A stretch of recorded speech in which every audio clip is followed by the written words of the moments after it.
So I've been gone from the internet for an entire week because I was on vacation, I was camping, and I didn't have Wi-Fi.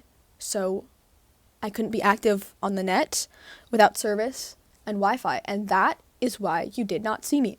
There were a number of people worried when I was gone, and that's very flattering, and I appreciate that people were looking out for me, that people notice when I'm gone and care about me and ask about my well-being. I do find it kind of sad that I'm clearly so terminally online that if I'm gone for 5 consecutive days, people begin wondering if I'm still alive, and I'm here to make your anxieties worse because I'm about to talk about some very disturbing topics in this video. So, trigger warning, if you are bothered by depression, self-harm, or suicide, do not watch this video. I think, everybody hears these trigger warnings. I think most people are sensitive to suicide topics, though. Most people don't want to hear that somebody they care about or somebody they fancy, their friend, they don't want to hear that these people are struggling with thoughts of killing themselves or desire to kill themselves or fantasize about killing themselves. So again, you've been warned. Click away from this video because I'm not really going to shy away from serious topics.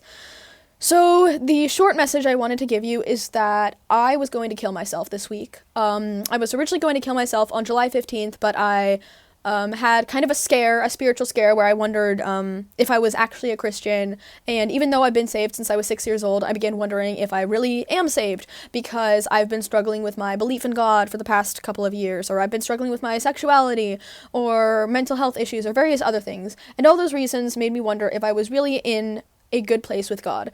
Now, it takes just a moment to trust in Jesus as your savior, but I wanted to ensure that I was a Christian, and then kind of produce some fruit, if you will, for God, like see how God is going to use me for the rest of the week to bless others before I feel fulfilled and like I can leave this earth ready to go to heaven. So I decided to kill myself on the morning of July 20th, and as of today, it is July 21st, 2024, so I was planning on killing myself yesterday morning. I did not end up doing that, and I will tell you in a bit why I wanted to kill myself and why I ended up not killing myself. And the reason I'm telling you this is because my family does not have access to my social media accounts. They can view my YouTube channel and such, but they are not able to upload videos for me, so they will not be able to alert everybody that I'm gone if I actually do kill myself. So essentially, I am now a suicide risk. I have never actually planned on killing myself before. This is the first time that I seriously planned on how and when, and I wrote a letter for everybody. This was the first time that it was serious, so I am now officially a suicide risk. So basically, if I am gone for months and months and months without warning, I don't tell you that I'm going to take an internet break and I'm not active on Discord or Instagram or any other social media you may know I have, you can assume that I've killed myself. And I know you guys didn't want to hear that, because nobody wants to hear that somebody they watch on the internet might not be there because they've killed themselves, but I'm letting you know now, so that you have confirmation, essentially. Now I'm going to be talking a little bit about why I wanted to kill myself and why I ended up not doing that. So, for this past week, I was at a church retreat that I go to every single year. I've been going for 18 years now. The only years that I did not go were 2020 because of the pandemic, and 2006 because my sister was born and she was just a couple weeks old. So I've been going my entire life. And I was saved when I was 6 years old, and every time I go to this church retreat, I get something very intensely spiritual out of it. I grow spiritually. So I think it affects everybody spiritually, whether you're a Christian or not. It gives you a lot to think about because it's just such a passionate, intense experience. I highly recommend you go, whether you're a Christian or not, to this particular church retreat, or maybe try a different church retreat, but I highly recommend one day in your life you go to a church retreat. And, everybody tends to get something intensely spiritual about it. It's an environment where you are completely devoid of distractions like the internet and your job and school and homework, and you're just spending a week alone with God and other Christians in this beautiful nature place. Like it's a beautiful place, gorgeous place. I'll share pictures on Discord or something, but it's a beautiful place, and you really feel a reconnection with God, and it tends to inspire most Christians who go there to try to maintain this new spiritual connection they found with God for the rest of the year before they return again the following July. And for now, as for my own mental health, I've always been kind of a troubled child. I've been doing some research actually based off a book I've been reading, and I learned that people with schizophrenia tend to have fewer dopamine receptors than a typical person. Likewise, somebody who is subjectively more creative also has fewer dopamine receptors than the typical person. I don't have schizophrenia, but some might consider me creative or whatever. But that basically means that it is harder for you to feel dopamine, or, it's harder for your body to accept and produce hormones that make you happy. So you're a lot more likely to be troubled. And that makes a lot of sense because growing up, I was a very angry child. I mean, I was definitely happy a lot because I was a child and my life was innocent and free and I had a lot of fun. But overall, I had a very troubled childhood and I was easily irritated and easily upset. And I was just often angry or afraid. I wasn't sad very often, but I was often just very upset most of the time and easily aggravated by different triggers or people or whatever. But I didn't start experiencing chronic mental illnesses until I was about 17, and it was triggered by a very abusive relationship I had with a girl online. And to give you just a tiny picture of how bad it was, I talked to other girls who were in this online community who knew her and who knew me. Now, this girl, my girlfriend, even while she was dating me, she would slide into the DMs of other girls and flirt with them aggressively and try to get them to date her to satiate her narcissistic supply. And most of these girls couldn't last more than a week with her because she would bombard them with messages. She would love bomb them and make them feel special, and then she would expect them to call her every single day, all day. So she lived in England, and most of the people she talked to were from the United States. So she would force these girls to call her at 12 or 1 or 2 in the morning and act like they didn't love her if they weren't doing that. So she would just systematically, psychologically abuse each one of these, and most of these girls could not last a week. I lasted 6 months with her. So if 1 week with this girl would send a bunch of these other people on a year-long internet break, which is what happened with some of these girls. Like, some of these girls were kind of just chased off the internet because of their abusive 1 week-long relationship with my ex-girlfriend. Imagine how much it impacted me to stay with her for 6 months. So, I mean, granted, I had 1 month for her to kind of get me attached to her. And I also knew her before she kind of did this whole transformation where she cut her hair short and dyed it black. I knew her when her hair was longer and blonder, and she wasn't pretending to be a boy on the internet who was a reincarnation of a fictional Victorian character. But I knew her before that, so I was just convinced that if I stayed with her long enough, that entity that I previously knew of her would return, and this fictional reincarnated Victorian boy would disappear, and she would grow up and mature, etc., blah, blah, blah, blah. So that didn't happen, and I ended up just suffering really bad abuse, and it got so bad that I did not want to break up with her. I was too in love with her, I was too attached to her, and I did not want to break up with her, so I wished that something cosmic would happen to kill me, like a car would hit me, or I would develop a disease, or just something that would end my life so I wouldn't have to end my relationship with her. Now, eventually I did end my relationship with her, but I still had very terrible mental health damage, and honestly, looking back, maybe I should have killed myself back in 2022 because that would have prevented me from getting into the following relationship, what else life had to offer. So I don't want to blame this guy for giving me horrible mental health issues because I already had suicidal ideation before I met him. But I mean, you get into a relationship with a man in his 30s who kind of coerces you and sweet talks you into being in love with him, and then over time siphons the amount of affection you receive from him, so you begin wondering if you've lost your desirability. If this mid-30s borderline pedo isn't attracted to me, then I must be really disgusting and undesirable. Oh, I said I wouldn't say anything mean about him. I'm only saying, whatever. Anyways, okay, the point is, you don't know him the way I do. You don't know him the way I do. He's so much more than that. He's so complex and layered and, anyways. So, that was 2023, and I ended that relationship. No, sorry, just kidding, wait, no. He ended that relationship. He broke up with me, and then I stopped talking to him. Anyways, whatever. That was September of last year. Now, in February of this year, he and I got back into communication. And so basically this July, I am not in that much of a different situation than I was last July. Last July, I was at the tail end of my relationship with him where things were starting to get really, really bad. This year, I am not in a relationship with him, but I am still in pretty frequent communication with him.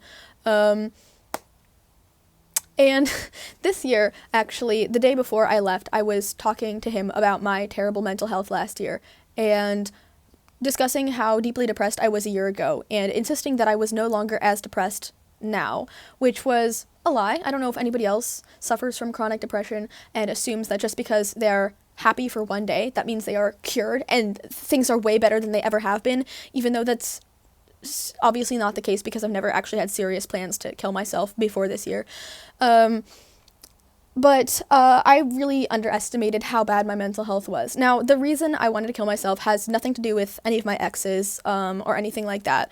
Another thing that happened somewhat recently to kind of trigger another set of feeling undesirable and hopeless was I was almost going to date a girl somewhat locally close to my age, and it was the first time I'd really felt like I was in love again, and I was really excited about starting a new chapter of my life with this girl, but she wasn't actually into me and didn't communicate very well whether she wanted to date or not, because she said she didn't want to date, but she continued to flirt with me, and I'm not holding that against her because we're both young and clearly have poor communication issues.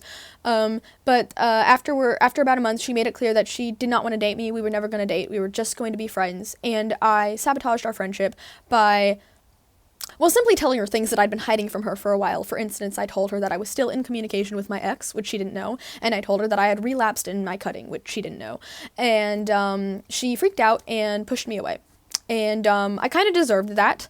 But anyways, so that was early July, and that was before I ended up going on this spiritual retreat. So set it up. I've been, for the past couple of years, along with my mental health declining, I struggled with my belief in God as somebody I could have a relationship with. So I was really wrestling with agnosticism versus Christianity, because no one is going to convince me that a God did not create the world, that this world has not been designed by a deity. I also am not convinced that this is an old world. I am convinced, based on evidence I've just seen in scientific research outside the Bible, that we live in a young earth that isn't more than maybe 10,000 years old. So even if the Bible isn't real, I am still convinced that this is a young earth created by a deity around 10,000 years ago. Now, whether we are able to have a relationship with said deity, I wasn't sure because I was not feeling God. But,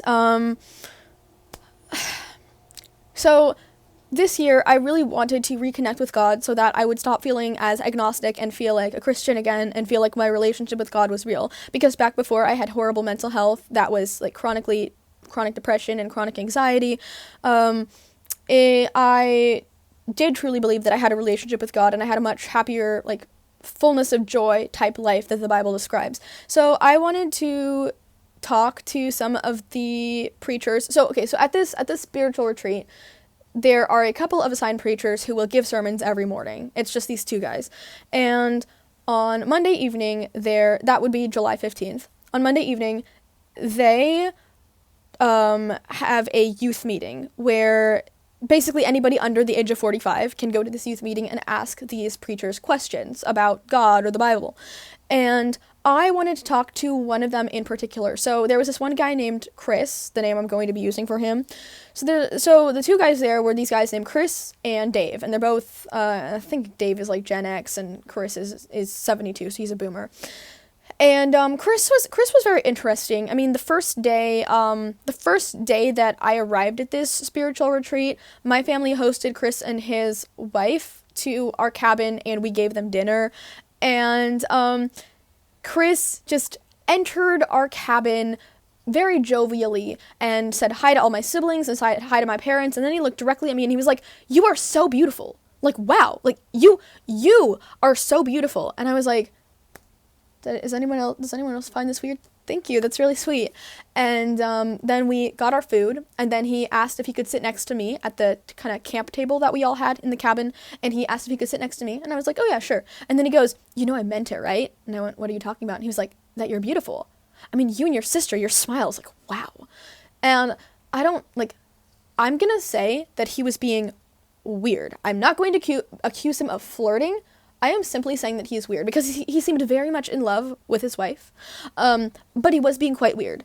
And he continued to be a little bit weird toward me throughout the rest of the week. Not nearly as weird as he was the first day, but in addition to being kind of weird with me that first day, he also told my family that his journey to salvation, he was raised Catholic, but he was leaning agnostic before he became a Christian. And he told us a tiny bit about that, but he didn't give that many details.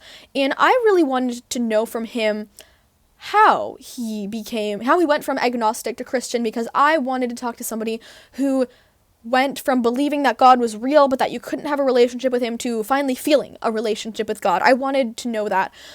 So at this youth meeting, I planned on asking Chris more details about his agnostic to Christianity story, or his agnostic to Christian story.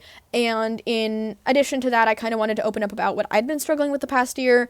Very, very good idea to say to somebody who has, like, this grown man who's in his 70s, who has gone out of his way to tell you specifically that you're so beautiful and kind of singled you out among all three of your siblings, the four of you. He's singling you out and telling you how beautiful you are. But oh, sorry, tangent. Chris also said something else weird. He's vegan, so at another point he was hanging out with a different family, but invited me to hang out with this other family that wasn't my family. And he was telling them about how why he chose to go vegan because of issues with our meat industry and how meat and animal protein can cause cancer and whatever. And he mentioned that because of all the hormones in our meat, girls are going through puberty faster, and he proceeded to go out of his way to describe how, like, girls are developing breasts earlier, and, like, you'll notice that girls are developing breasts earlier and they're menstruating earlier. And I was like, why are you singling out girls? If there is growth hormone in our meat, shouldn't you, like, isn't it girls and boys who are going through puberty faster? And also, why are you going out of our way to talk about, like, girls as developing bodies? And it's weird. The individual is weird. Again, I'm not accusing him of anything other than being weird and strange. That's all. Okay, anyways, I wanted to talk to this man about how he decided to become a Christian after being an agnostic.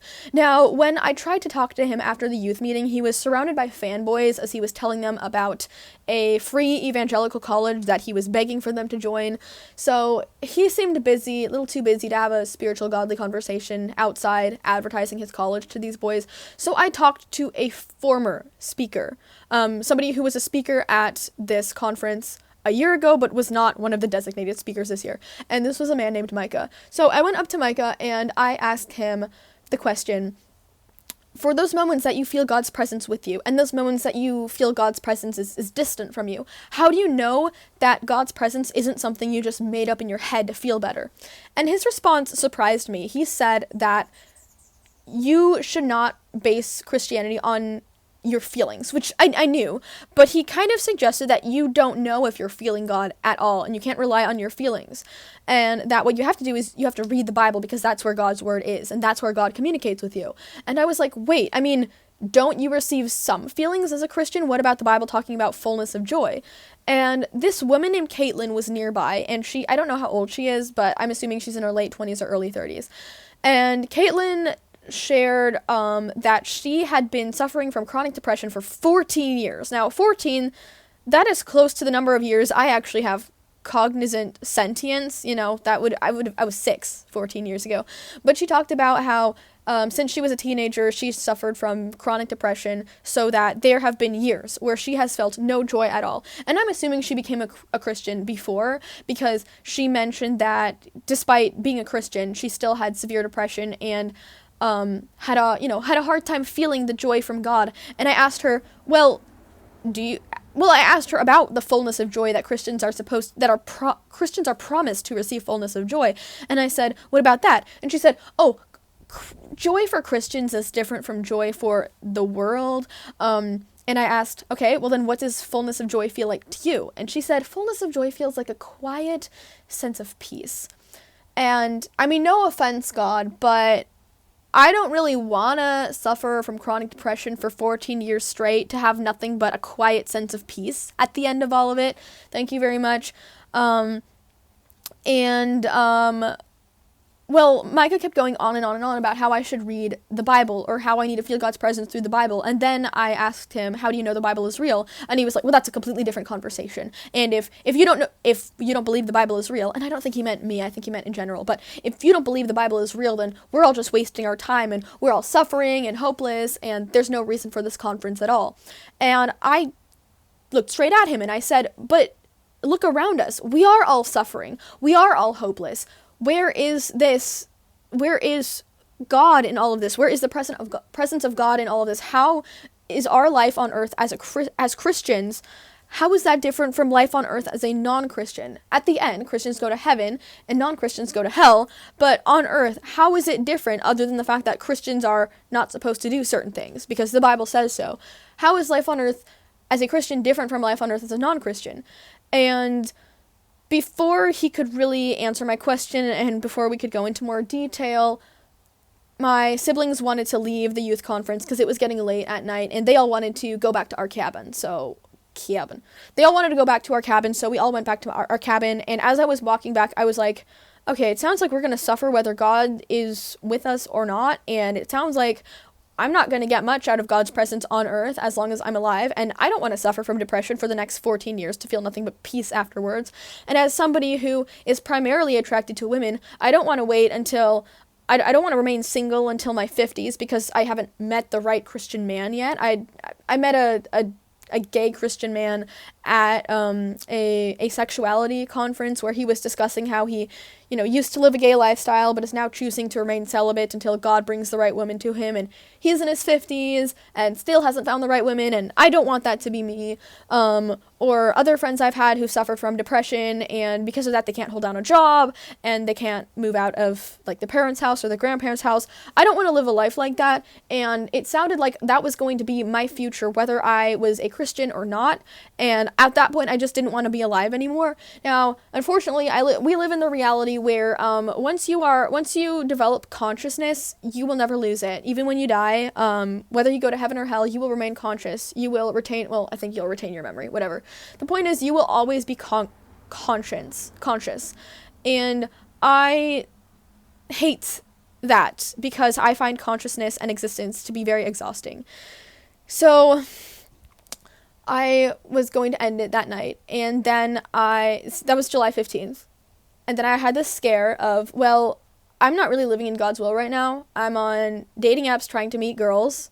I am, I'm not even sure if God is somebody I can have a relationship with or not. I'm struggling with a bunch of other things in my life. How do I know I'm even a Christian? I'm not living a very good Christian lifestyle, so am I not even a Christian? And if I kill myself tonight, am I going to wake up in black burning flames? So I talked with God about it, and I chose what all these Christians tell you to do. They're like, just choose to have faith. So I just chose to believe that God was beside me, talking to me, and I had a conversation with him. And every time I tried to battle it and be like, no, you're not real, you're just a figment of my imagination, I would sort of feel his presence leave. And then when I would be like, okay, I'm going to choose to believe that this is not a figment of my imagination and that you are a real holy entity that I've had a relationship with since I was 6, and that I'm now talking to now because the blood of Christ washed away my sin, and now I am in a communicative relationship with you. And I'm going to trust that you're here talking to me.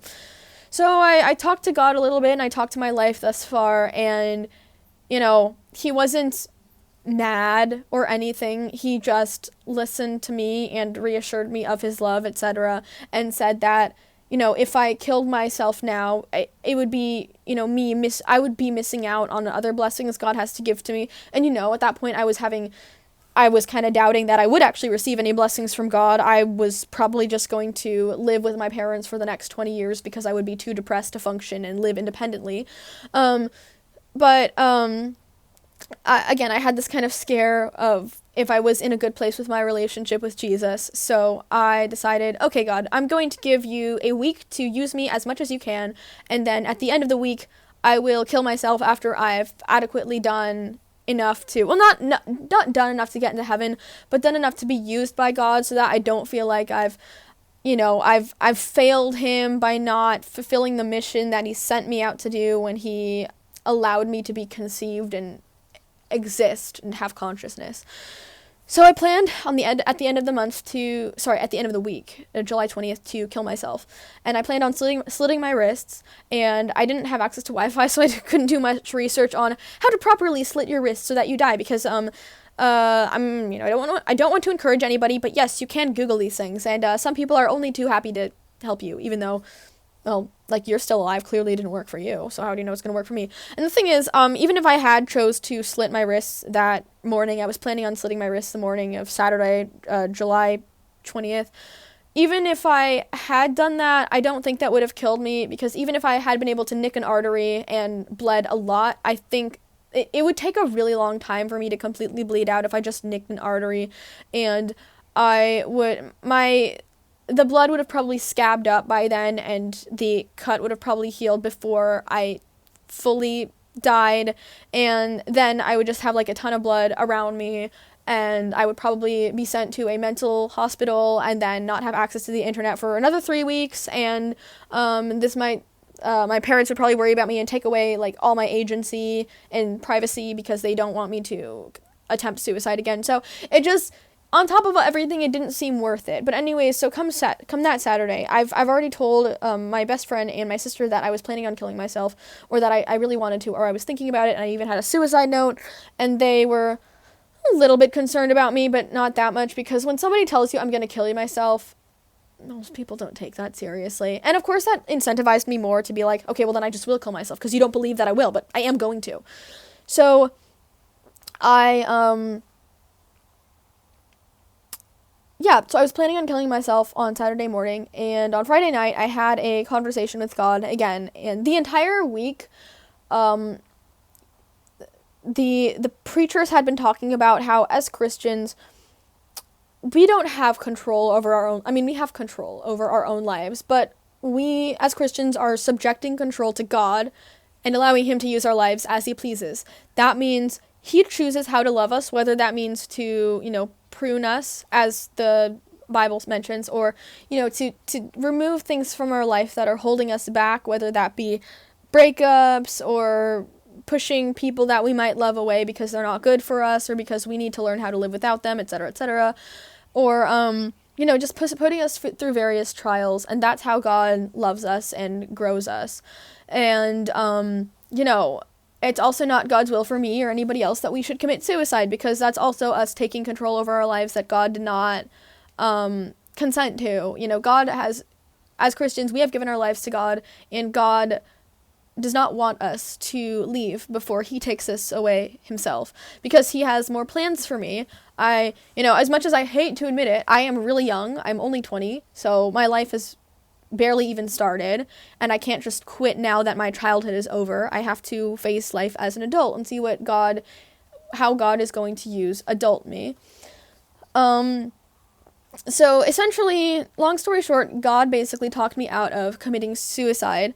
And that being said, I feel somewhat distant from committing suicide now. It's still kind of this, this get out of earth free pass thing that crosses my mind every now and then. And again, it's only been a day. It's only been a day since I planned on killing myself. So, the way time works for me, the way temporal space and time works for me, is it moves very, very slowly, because my brain moves very quickly. So, minutes that just are in a blink of an eye,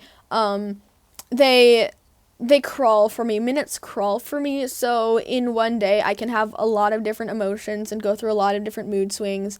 And so as a result of that, in the past day that I shouldn't be alive because I should have killed myself, I have, had regrets about not killing myself yesterday. And sometimes I think about maybe I should set another date to kind of ground myself, so I feel like, okay, well, all the suffering will end at some point. And I haven't suffered that much. I think I also have sort of a fear of suffering a little bit, because I know what, like, a little bit of it is. And I was talking to one of my friends who was trying to, again, talk me out of suicide and mention that, only 5% of life really is suffering, and the other 95% is beautiful and diverse and different, and there's so much that life has to offer. And another one of my friends was saying, well, what about good food? You have to live to see tomorrow so you can have another good meal. What about good music? What about this blah, blah, blah? Well, the thing about depression, as people with depression know, is that it sucks the joy out of everything, and it sucks all your motivation, so that 5% of life is suffering, and your brain only fixates on that, and the other 95% of nice things happening, your brain makes you feel apathetic toward them, and you don't care, and they don't mean anything or incentivize you to live any longer. And that's just how depression works, and that's fun, and we all hate that, because I feel like a number of my subscribers or people who watch me suffer or have experienced severe depression in the past. So essentially, yeah, that's why I wanted to kill myself. That's why I also didn't end up killing myself. I don't know if I am going to at some point, but fun fact, now you know. My Quora video will come out pretty soon. I'm still editing it. It's a process. I'm now going through the different men I talked to on Quora. I'm putting in all their footage. I'm doing the voiceovers, and I'm censoring people out because a lot of these are all open investigations, and for legal reasons I cannot show their faces or their names, and I don't even know if I should include their usernames either. But yeah, so that's where I've been. Thank you for watching. Hopefully you had a good breakfast or dinner that you ate with this video.